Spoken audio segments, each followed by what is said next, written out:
আসসালামু আলাইকুম, আমন্ত্রণ জানাচ্ছি আজকের সর্বশেষ খবরে। ঈদের সময় কি দূরপাল্লার বাস চলাচল করবে নাকি বন্ধ থাকবে, এই বিষয়ে বিস্তারিত জানতে ভিডিওটি সম্পূর্ণ দেখবেন এবং চ্যানেলে নতুন হলে অবশ্যই চ্যানেলটা সাবস্ক্রাইব করে পাশে থাকা বেল বাটনটি অন করে দেবেন পরবর্তী লকডাউন বিষয়ক সব খবর সবার আগে পাওয়ার জন্য।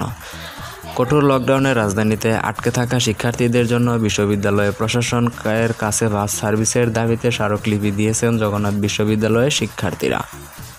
আজ মঙ্গলবার 7 জুলাই বিশ্ববিদ্যালয়ের সাধারণ শিক্ষার্থীরা উপাচার্য ডক্টর মোহাম্মদ এমদাদুল হক, ট্রেজারার ডক্টর কামাল উদ্দিন আহমদ ও প্রক্টর মোস্তফা কামালের কাছে এই বিষয়ে স্মারকলিপি পাঠান।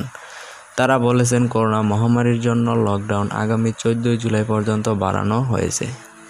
এই লকডাউন ঈদ পর্যন্ত থাকার প্রবল সম্ভাবনা রয়েছে। এমন অবস্থায় ঢাকা থেকে অন্যান্য জেলায় যাওয়ার জন্য কোনো দূরপাল্লার বাসের যোগাযোগ ব্যবস্থা নেই। ঢাকায় আটকে থাকা আমাদের জগন্নাথ বিশ্ববিদ্যালয়ের সাধারণ শিক্ষার্থীদের জন্য খুব কষ্টসাধ্য হয়ে পড়েছে।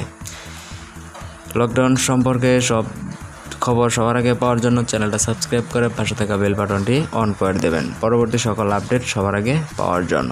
ধন্যবাদ।